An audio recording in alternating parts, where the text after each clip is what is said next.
Europe 1. Le journal de 6h30 présenté par Maël Hassani. Bonjour Maël. Bonjour Lionel, bonjour à tous. Comment dire adieu à une telle légende ? 48 heures après le décès d'Alain Delon, la France, toujours en deuil, continue de rendre hommage à l'acteur et désormais une question se pose. Y aura-t-il un hommage national dans les prochains jours ?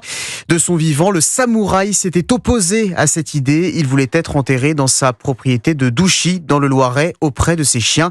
Et les Parisiens, rencontrés par Antoine Bienvaux, souhaitent voir la volonté d'Alain Delon respectée.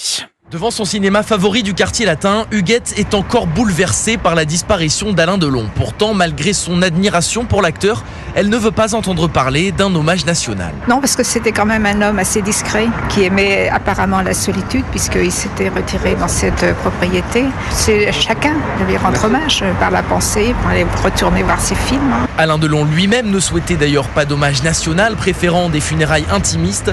Une volonté que souhaite voir appliquer Augustin, cinéphile d'une vingtaine d'années. Moi, je respecte totalement la décision de la personne que ça concerne, à savoir Alain Delon.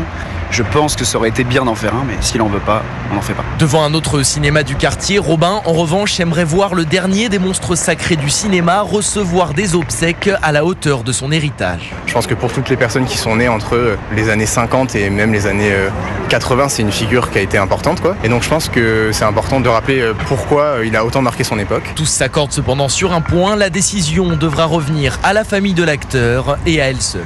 Antoine Bienvaux.